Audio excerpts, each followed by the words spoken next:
I the agree. I love the yeah. Aster has by far the bigger experience out of these two teams, but Team Bright, they're the contenders. Maybe this is the chance for them to really rock the world and, you know, take a game off of Aster. Hell, if they do win the series, they would be in the top 3. Of course, only the top 1. The winner of this qualifier gets through. But day 2, we're gonna see some stuff happening here. They're already familiar with each other from the open qualifiers and of course who they faced up against in day 1. I love this metalhead in you, you know, T Panda. Can they rock the world? They wanna rock all night.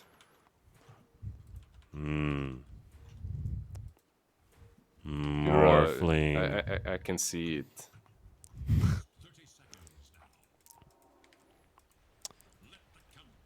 Well, pretty passive start. The Lanham Stairs have been warded up by Aster.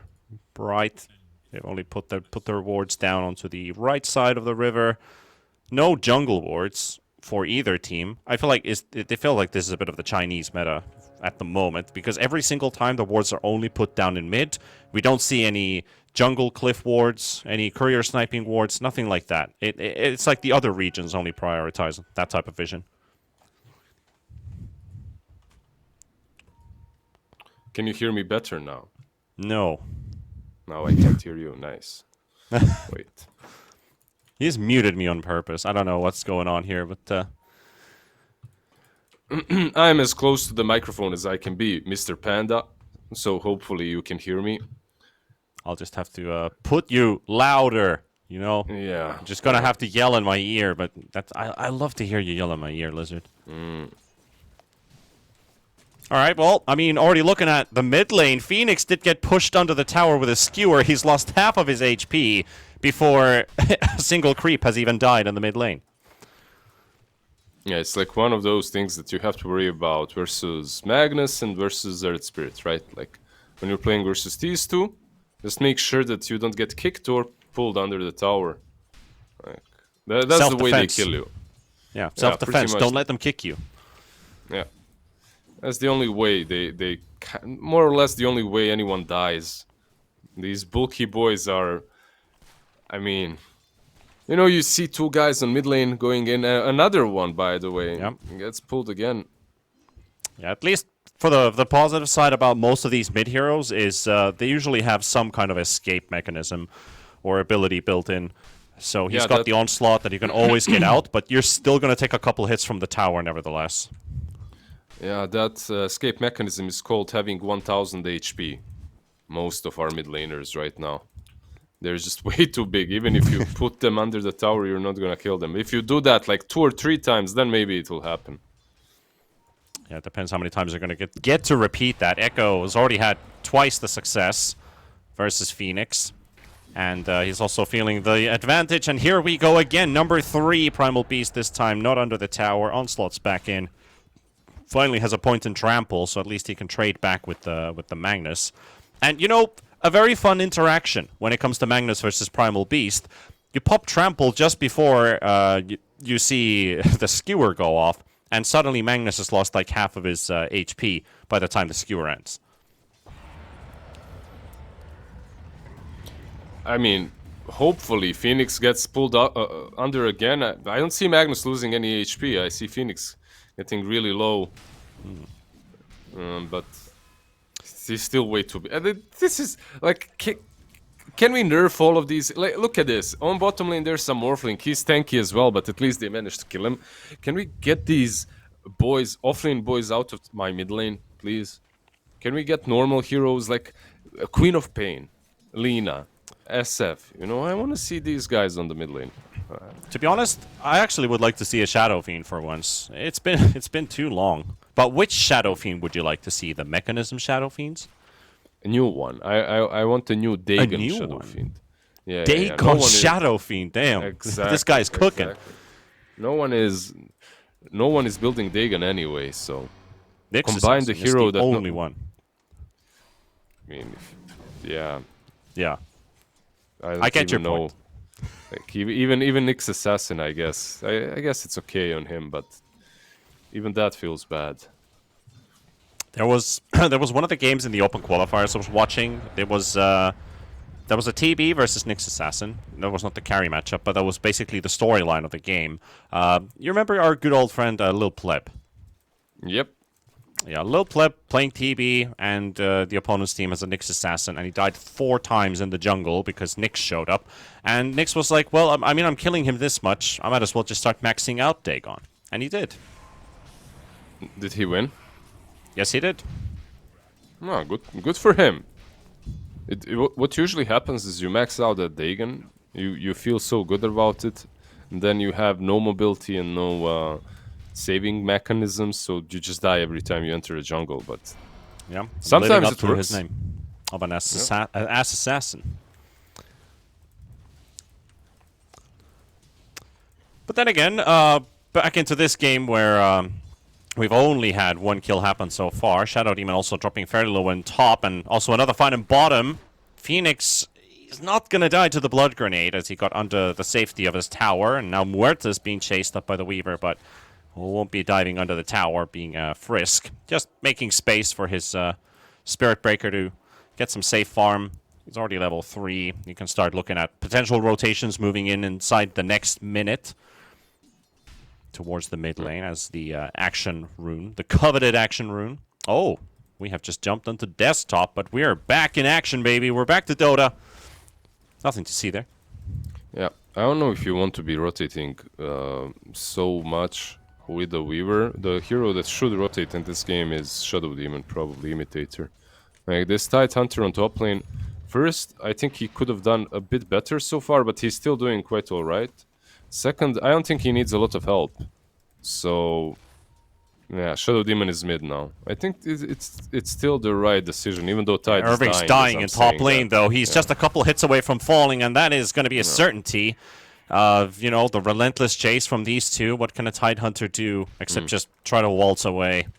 Watermelon it's still a taken correct out. move, by the way. It's still a correct move by Shadow Demon. The fact that he got bashed bazillion times and he was under the tower when it happened, perhaps, yeah, was not great.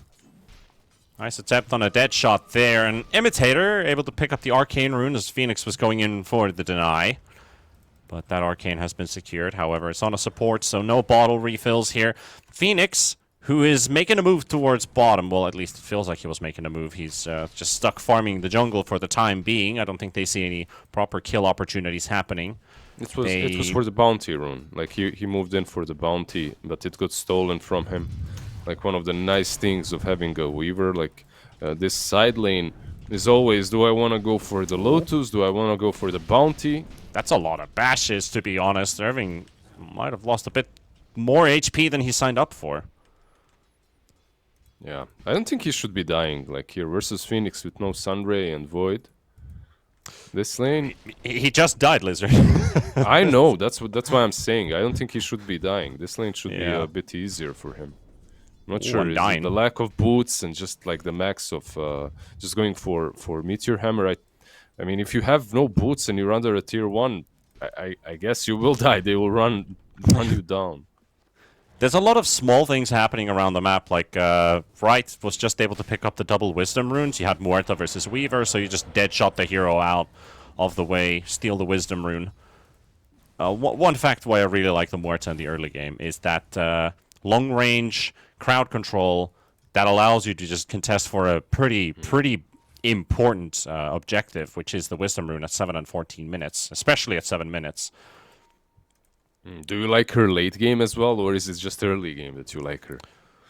I mean, I like the core Muerta late game.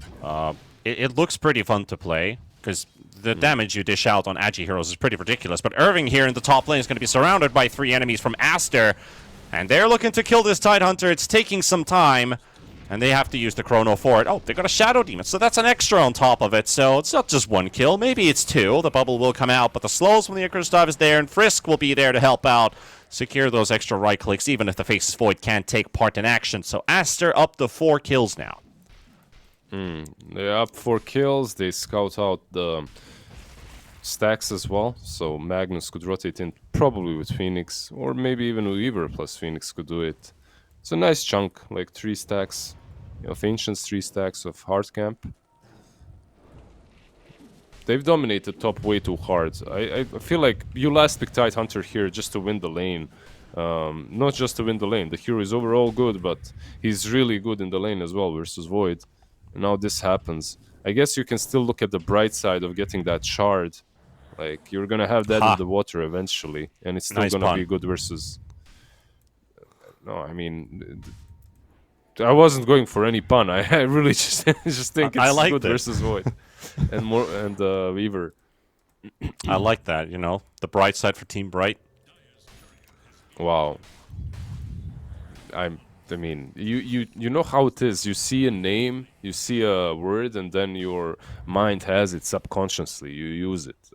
I wasn't even thinking about it. Like, no way. Yeah.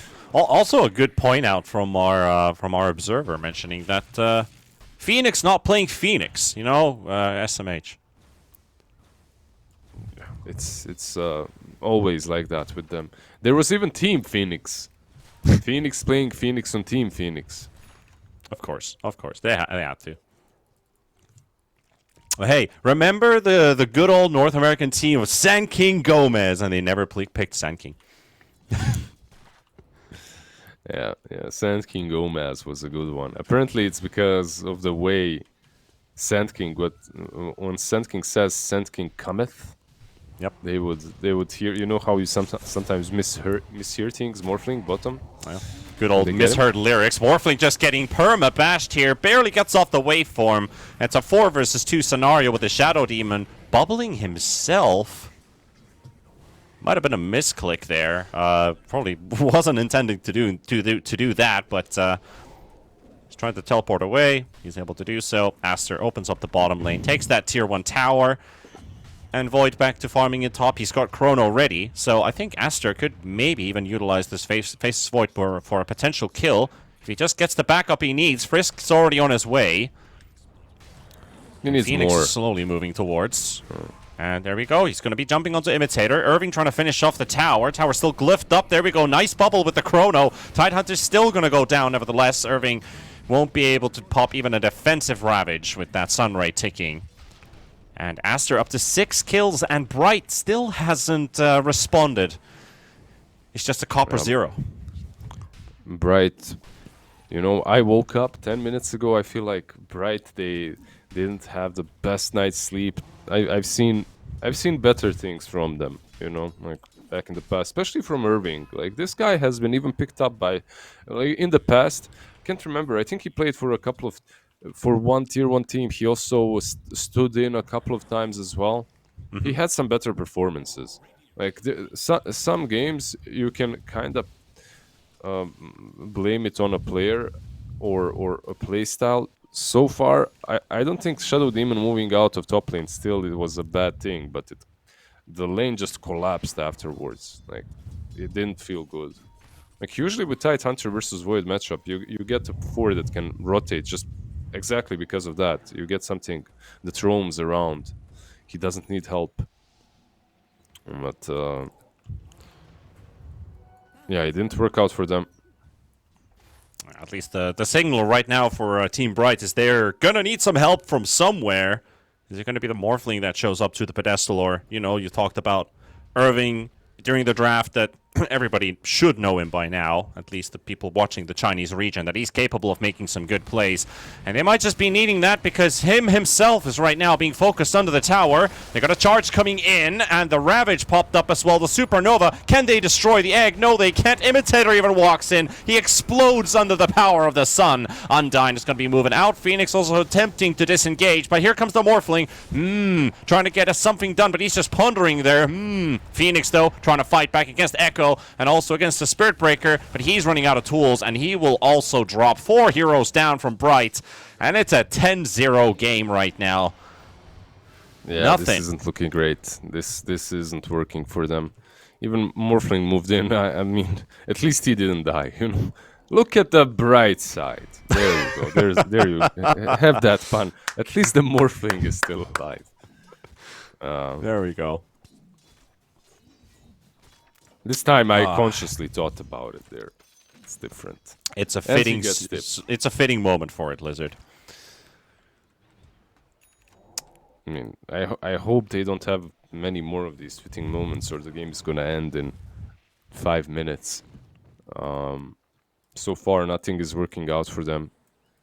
I feel like they're trying to set up around this Tide Hunter with the Ravage and him just being up front, but you can't do that. Magnus already has a blink. Like, he just jumps behind you, pushes you under. If you follow, you're gonna get chronoed. Well, playing follow the leader, or Simon Says, whatever is the case right now. It's working for Aster. Phoenix trying to make a move in the bottom lane against the Spirit Breaker. He'll just zone him out with another strike. Imitator a little bit too late to help out. And now you got Aster coming in towards bottom with multiple heroes. Phoenix with his attempt for a bit of a poke. He's now on the run. Frisk scouting up forward. They don't have vision in this area. They're going to have to give up the chase for now. Bright also stacking up some numbers towards the bottom lane. Undyne TPing in. Imitator still being chased by Frisk. And Charge. that is a very optimistic teleport attempt, because the Spirit Breaker, with the vision given by the Weaver, he's going to be dropping down. Phoenix now charging in here. See what they can do with the Sunray here. Well, not really hurting the Primal Beast at all. So he will run down the Spirit Breaker. Find himself a worthy trade-off here. 1 for 1. Maybe even more. He's got Pulverize. And another charge. Here. He's got no dive. He's dead. Oh, he used his onslaught. Wait, he used his onslaught. It was... What? I don't even... What happened? He had it off cooldown. He could have killed with it. He could have. Maybe he was just afraid. There's... Magnus wasn't showing and Void wasn't showing. Like, you don't see them. And there's a tier 1. And there's an outpost. So maybe he was thinking he's gonna get countered. I understand it, but at this point I feel like getting any kill mid. Oh, you're getting a kill on Irving at least. So the only kill Bright got was off of the Spirit Breaker. Maybe they won't, actually. Yeah. Yeah, Kraken Shell dispels the debuff, so there's a charge. There's a charge. Hold that thought. Going a bit deep here. Yeah, he's going to pick that one up. That's an easy one to grab, and they're isolating the Primal Beast. He's trying to onslaught his way back to his side of the river. Quick uproar to keep the rest of them at bay, but Frisk is going in. Chrono Man is ready. Not dropping it just quite yet. Oh, they're going to grab the Weaver here into the loving arms of the Primal Beast. And Frisk has everyone surrounded, and that's a 3-man Chrono. Right on the money here from the Faceless Void. Take down Imitator, take down Phoenix, and onto the Morphling they go as well. He's already pretty much shifted all of his HP into strength, so he's got no damage to fight back with. 3 heroes down, Aster, everyone alive. There's Ravage. Morphling still trying to go back in and trying to help out. Maybe they can get this Phoenix kill. Yes, they can. They lose a tower, but Morphling getting a kill and also getting a killing spree off of the Phoenix is not too bad. Not too shabby. Not too bad at all. Only needs a recipe now for a Yasha, but... And, like, Aster, they can't get away with this. Like, they need to be punished. At this point, the way that they're playing is...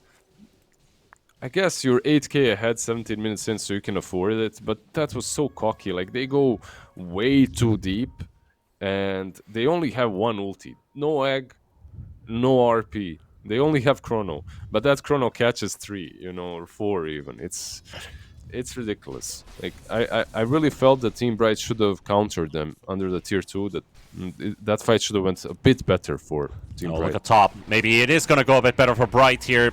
But not for Aster. They've got no ultis to fight back with. Faceless Void is going to be dropping. Maybe even onto the Phoenix they go. They've got the Magnus trying to TP out, but he's going to get cancelled out by the disruption. Echo feared back into the rest of the pack from Bright. Suddenly, Morphling picking up a lot of kills.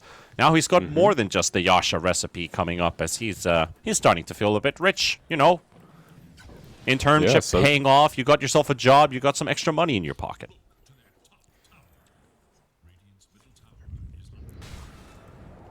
Now they're targeting the Spirit Breaker in the mid lane, but that's a tricky one to catch. Yeah, very nice. He's top of the net worth now on Morphling even. Like, life is good. Getting both cores, and they don't have a Midas or anything on Void, so he's also buying a BKB. But it's actually impressive that Morphling has managed to come back so well. He even died a couple of times in the lane, right? Like 2 times. Once in the lane, and later on they got him. Yeah. Isn't it nice for once that we don't have everybody role-playing Midas? You know, you only got 1 this game for the Spirit Breaker instead of 4 for the team. Yeah, I guess it's also because of the Magnus, right? Like, he's empowering Void, so... might be an overkill to go for Midas too. Alright, well, let's see what Bright can score with this smoke. The last few minutes have been looking pretty good for them. A couple good turnaround fights. A couple good kills that they've been able to find. Radiant scan into the Dire jungle, but nobody is around. And Dire scan also missing them. They're right on the edge of that. And Tidehunter is going to walk into it, so they have information now that they're about to be ganked in the mid lane. So a bit unfortunate there with his moves. Yeah, they saw the ward as well, so Phoenix destroys it, and that should be it for now. There's no BKB on Magnus yet, but they do smoke him up, so they want to catch someone. Yeah, Aster trying to look for a retaliation this time. Void teleports away. Nicely read by him, just TPs. There's a good ward as well, down bottom, so... Echo still on the hunt here, but again, mirror movements happening. There's nobody inside the Radiant Triangle. Neither was there anybody in the Dire Triangle, as Bright smoked up there a minute ago. So Morphling and Void, neither one going to be caught. And a Tormentor has spawned, so Morphling's going to go straight to action. Imitator, he's trying to help him out, but Imitator's like, well, I mean, I might as well just kill myself at this pace. Same thing for the Morphling. He's dropping low. Shadow Demon it ends up dying. Yep. The Adaptive Strike was a bit too much. Yep. I don't know. I always chuckle. You know, I love it.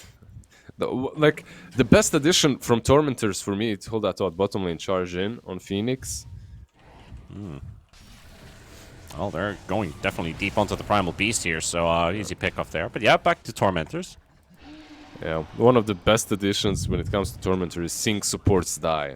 Or in general, seeing heroes die to it. It's I don't know, it's always funny. I like it. I mean, the name is fitting. They're definitely tormenting the lives of the supports. You can either get a reward, or you will pay with it with your life. Well, let's see how things are going to be escalating in this game. I like the fact that it is actually the Primal Beast who picks up the shards, so you get that rock throw. Get yourself a long-range stun, also dealing a decent amount of damage. Oh, they found the Spirit Breaker, actually. Rod does connect into the Fear, but he's got Bulldoze on. Thankfully, there is an anchor. He is dead in the water. So, a straight-up counter to this Spirit Breaker. He doesn't exactly have the highest attack speed to start hitting the anchor, so Tidehunter does counter him in some extent. No, it's Tide usually is banned against these heroes. I was actually surprised that they didn't ban him out. So, as Tide is in, it's good versus all of them. Like, versus Mag, Void. Everyone on Aster depends on some sort of mobility. So, Dead in the Water should do a lot. But one thing that is coming up for Aster, even though their lead has halved right now, it was 8k, like 5 minutes ago? Yep. Now it's 4. They do have a BKB. On Faceless Void, they have a BKB. On Magnus coming up, it's hidden in the trees. This is a smoke timing, more or less, for them. Well, Phoenix does have one, and they did smoke up the 2 of them before. They're going to do it again. The dynamic duo from Aster. Phoenix is the target. Maybe they can potentially find a core waltzing around the jungle. If they could spot this Morphling, for example, Phoenix, he does get information of the Tidehunter moving about.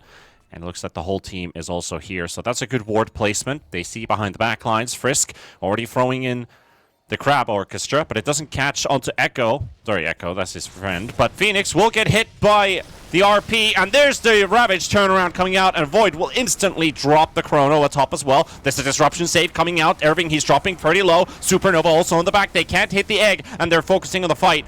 Trying to force out as many heroes as they can. Nice charging, catching two, but they got the Pulverize. Turning things around onto the Spirit Breaker. Going in as a churned Spirit Breaker with that Morphling. Catches one, but the rest of Aster looking like they're going to be unfazed as Echo will bring in Undyne, and Tidehunter buys back. He's teleported straight back into the fight, but is there anybody left to catch? They've got themselves the Magnus under focus here, dropping low on HP. Not enough to kill him. Rock throw, is that going to be enough? No, he blinks out. Also salved up. Weaver goes away with time lapse, but now they're going to be chasing Frisk around, trying to get a vision on him. Finally get the disruption to connect. The rest of Aster, they're already gone. Oh, they didn't have Where's your detection. vision? Where's your vision, boys? Yeah, they didn't have detection in the last Costly. few moments there. 2 for 1 and a buyback. You click on your support in that situation, then you see that he has 2k gold, saving up for the blink dagger, but has no detection versus Weaver, and you're like, oh my god. But it is what it is. That fight was riddled with mistakes by both sides, like uncharacteristically. In the end, yeah, they do buyback, but at least they have this reward of Roshan. Like they're gonna get the Aegis. And truth be told, Morphling didn't die, right? So he's still doing. Yep. He's still farming up. He's still on top of net worth. You're not super happy with the way that fight went, but you're not super sad either. Like it's kind of okay for Team Bright. Yeah, in terms of Irving and Imitator are in charge of 60% of the kills for Aster. That also means that the most important cores, the Morphling, only died twice. The Primal Beast only died 3 times. They haven't really been slowed up that much. Of course, like, you're always worried about the net worth on a Primal Beast. Like, yeah, well, why is his net worth so low? Why is he only 5th? But yeah, that's just how Primal Beasts maneuver. They get a strong start. They start to slow down because everybody else just simply farms faster. Even though you have Trample, but Trample also has a decent cooldown of 21 seconds, so it's not a fantastic farming ability either. But you get money through kills, so you just need to stay alive with that hero. And talking about staying alive, Magnus and Void are getting stronger and stronger, so is this Spirit Breaker. So things are getting harder, but a little mishap on the way. Frisk does end up losing his life. And a tower. Yeah, dead in the water. Works through your ulti, so he couldn't get away. Time-lapse didn't really help him out. I like that they itemized a little bit to be able to catch these supports and Morphling. Like the Atos on Phoenix, the Orchid on Weaver. Something Fade usually does. Anyways, like, if you're looking at Weaver as a support, Fade is probably, like, Frisk is probably one of those old school position 4 Weaver players. Where did he play? Let me remember. I think it's Vici Gaming. I remember like 5 years, 6 years ago, Vici Gaming, they would just pick bugs and it would be Weaver for every single game. You know what's the funny thing about Frisk? I just went on his Wikipedia. I've never seen this before on any other player. So hear me out. He is in the IG roster. He's in the Piggy Killer roster. He is on loan for Team Aster. He's in 3 teams at the same time. They all say present. The man is versatile, what can I say? He's multitasking. Yeah. I've never seen anyone have more than 2 teams active at the same time. So that's pretty crazy. Back in the day when rules weren't as strict, you could see players playing for like 3-4 teams. Like one for Join Dota League, one for something else, one for some Star Ladder tournament, you know. Lower tier teams always, you know, not like tier 1 teams. Yeah, I miss good old JDL. All those were the days. How the TOs disappear in time, but ESL stands strong here with this $1 million tournament. With the second best Chinese team going to make their way through out of this qualifier. The best, obviously, being the invitee for the main event. I believe that was Team Azure Ray, whose roster is still yet to be revealed. I guess you could put LGD into the mix as well, because LGD and Azure Ray are both teams invited for the event. So technically we could be saying third best Chinese team coming out from this qualifier. Do you think they have what it takes to just take the qualifier, Aster? I think that's... I don't think they're happy with anything else, to be honest. Yeah. Even though they reshuffled, right? Yep. Honestly, like last year's Aster was probably the most fun Aster that we're ever gonna see, especially for Yeah.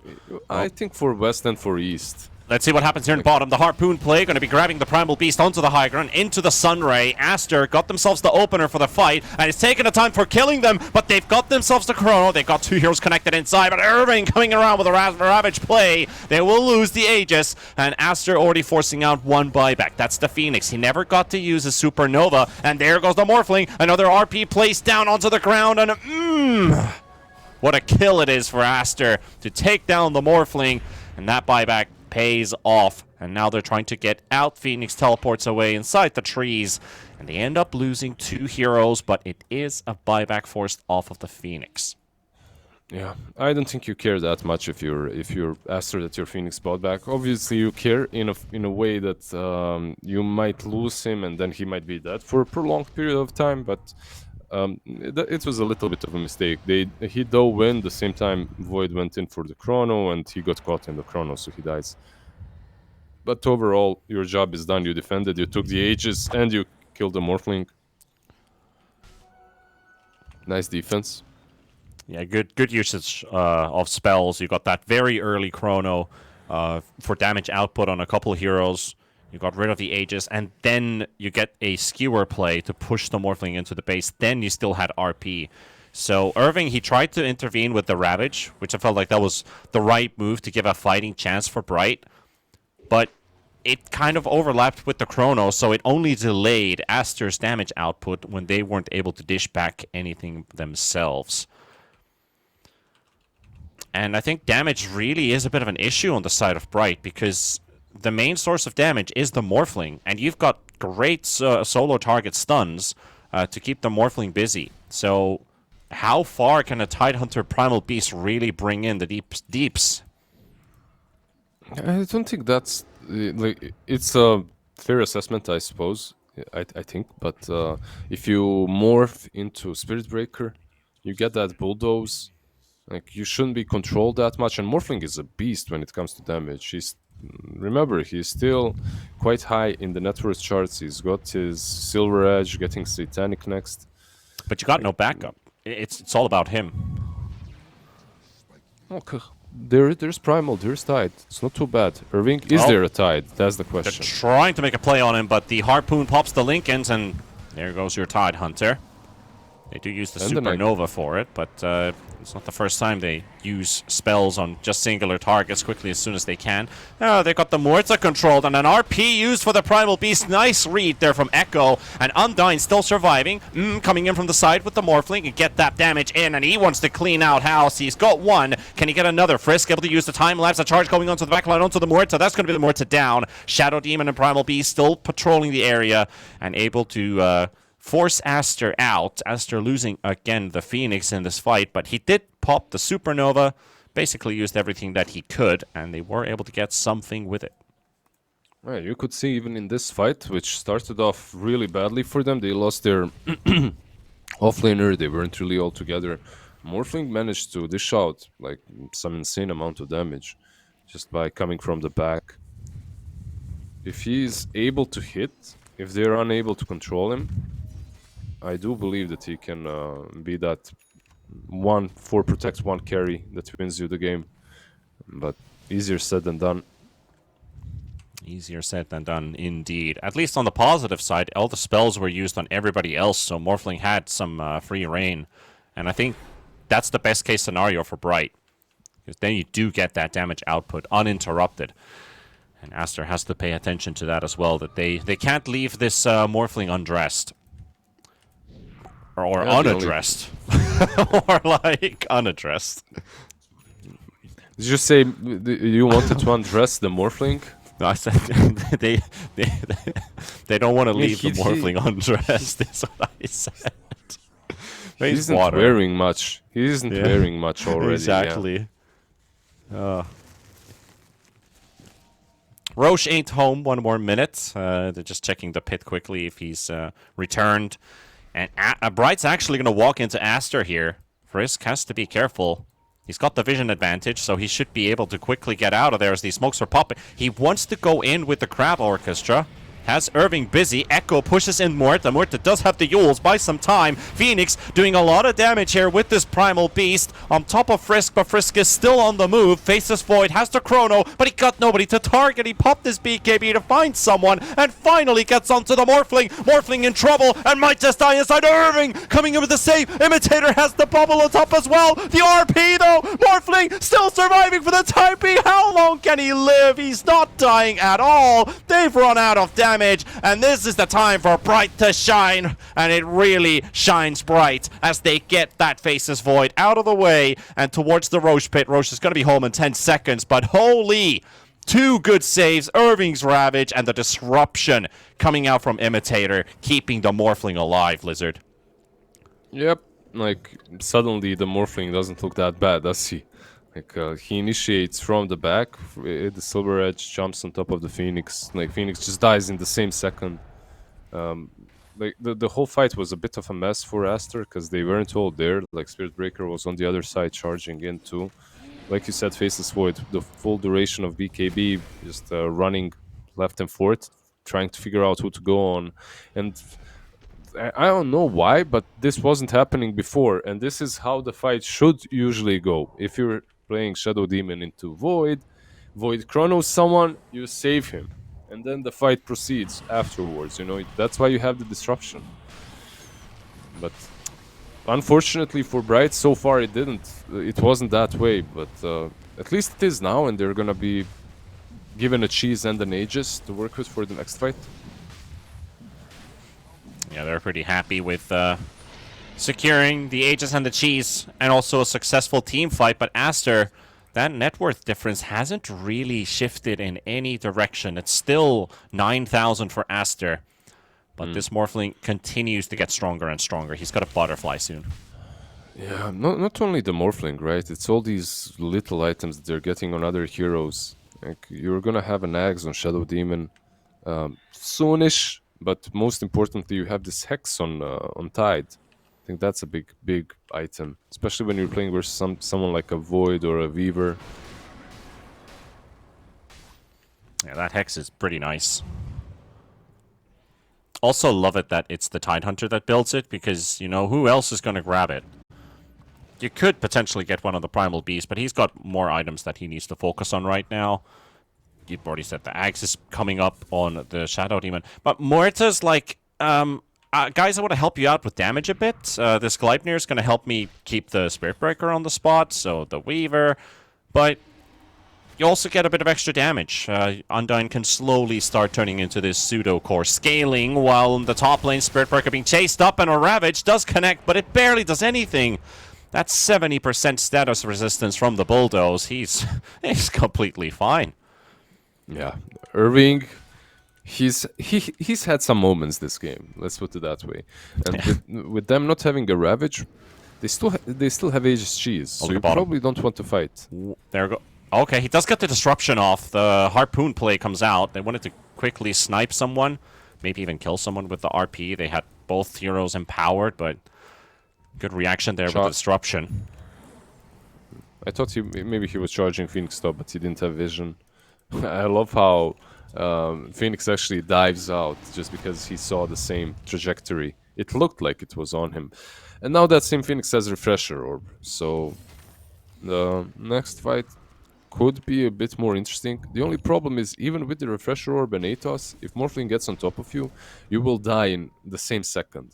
So they have to make sure that Phoenix gets off an egg at least. Yeah, the different type of Phoenix. Vision pop down. Dust does connect onto the Spirit Breaker. I love how the tooltip on the Dust says he's can be seen by enemies, slowed by 0%. Yeah, it doesn't deal damage anymore, right? It does. 25 damage, yeah. Feels good. Getting hit by that. And you only take damage if you're invisible. If you're not invisible, you take no damage. But at the same time, that's a freebie. Undyne will drop. Aster sees an opening. They're going to start chasing. And they see all of Bright here. They see Phoenix. They see Morphling. Morphling forced out already. Lincoln's popped. Quickly cleans out the crabs. And Aster won't get an opening. I wonder what he was doing there. Was he trying to ward? Or... because he went really deep. And then he got skewered.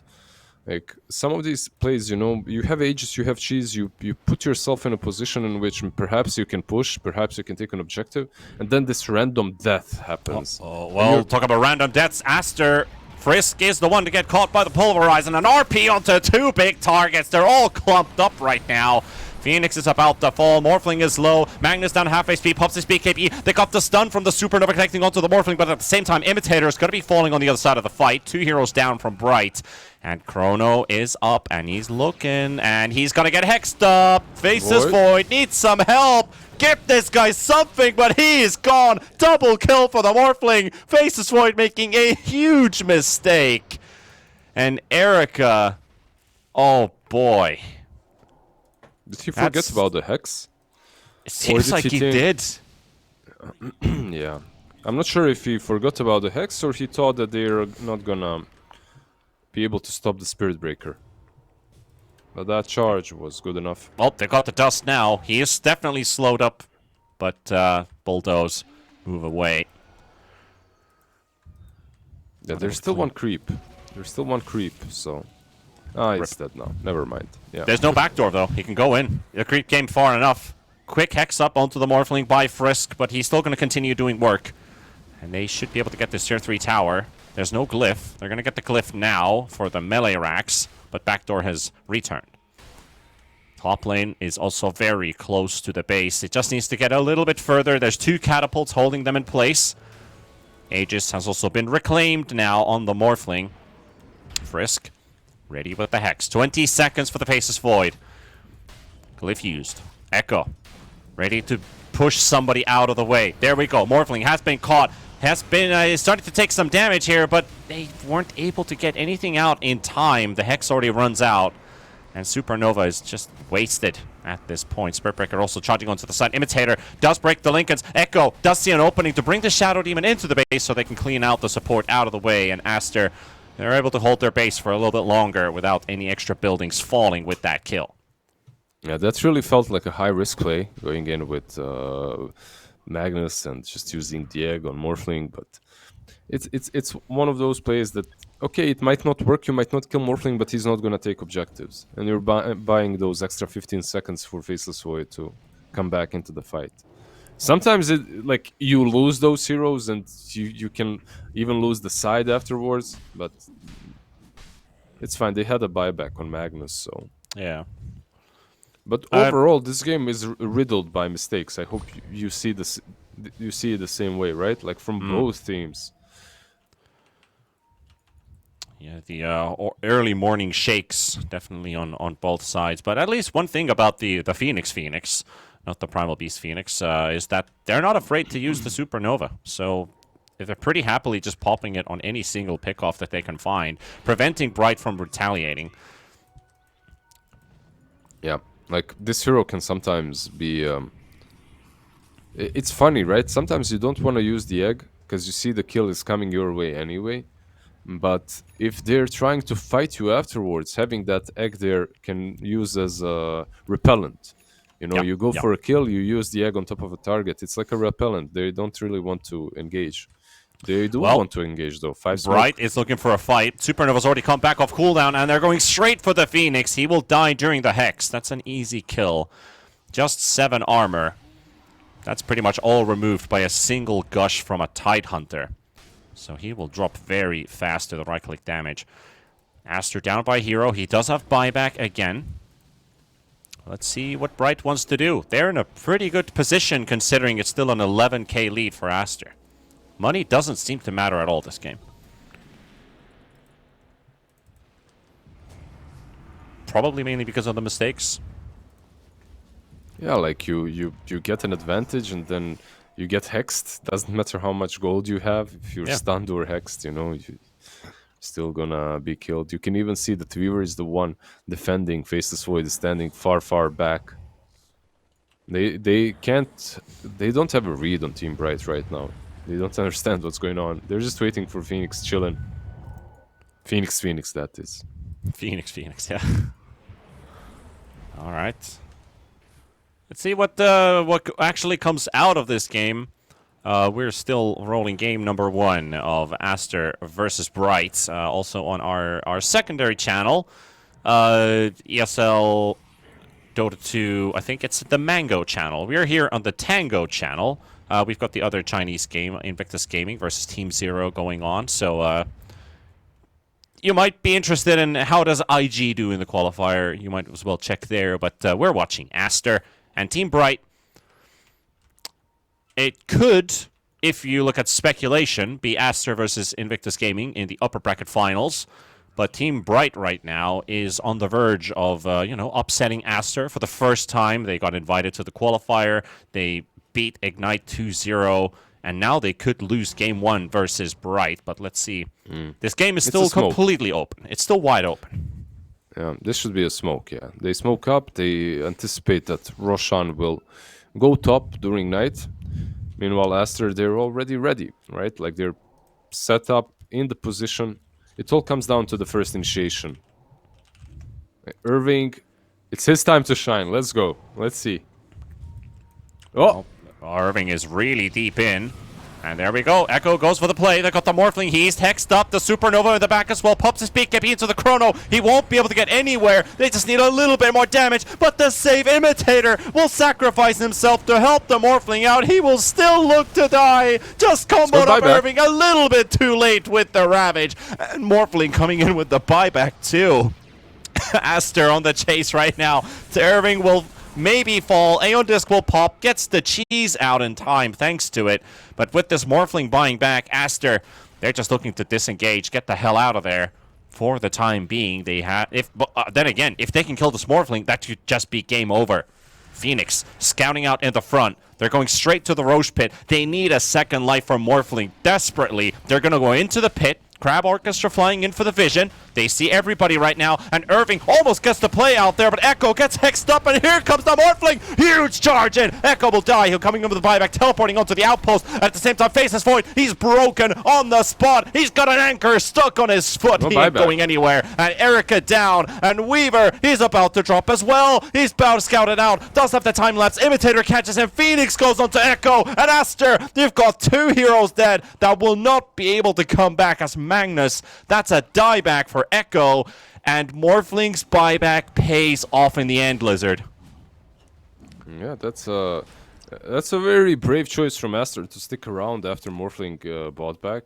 Like, you could see that even when they had all their spells, it was really difficult for them to take down Morphling. They used Chrono, they used RP, full duration, Sunray, and barely got him down, barely killed him. And then without all of those spells, they decide to stay around. Like, I get it, you want to contest Roshan, but still, it was obviously, like, in hindsight, not the best move. 70 seconds without Magnus. It's pretty huge that they got the Refresher Shard, and every time you see it with the Tidehunter, you're like, oh, double Ravage, he's got a Refresher coming up, triple Ravage. No, it's on Imitator. So he can throw 4 demonic purges during a fight. 4. Undyne. I feel like They've got the Spirit Breaker stuck in the river. He got this BKB off. That's a stronger charge than the Onslaught, but he's still going to get the Pulverize off, and there goes your Spirit Breaker. Oh boy. Yeah, there also goes your Refresher from Shadow Demon. I guess everyone else has it. Like, Tidehunter has his orb anyway. He bought it, so they gave it to the Shadow Demon. But overall, I still think you'd rather give it to the Tidehunter. Yeah, it definitely makes a lot of sense. But right now, Bright, 1 lane of rack secured pretty quickly. 15 seconds, Magnus is going to be returning. They know he cannot buy back, but they want the Spirit Breakers buyback. They want to get that one out of the way. Aegis, Cheese, double Ravage. Still available for Bright. 2nd lane of racks being secured here. This game fell apart really, really fast for Aster. Still, somehow they have a... They still have the economy lead for some weird reason. Usually when you look at the game like this, it's like a 20k lead the other way. Oh, already got some plays happening here. Echo got the grab onto the Morphling, looking for kill number 1 with the RP. They're successful in doing so. Supernova pops, and another refresher for a second. Chrono is there as well. How do they get to help him out? They need to get to the Morphling. That could be potentially game. He misses the Chrono! Oh, he doesn't actually. It's just the disruption save, but it might just be enough. There's the Ravage. Turnaround coming in from Irving. They're fighting neck and tooth on the side of Aster, but this Magnus is down. The Faceless Void surrounded by hostile. Second Ravage dropped as well, and Bright are cleaning Aster inside their own base. This Void is not coming back, and GG is called Team Bright. They take the upset. Yeah, it's slow and steady. I really think that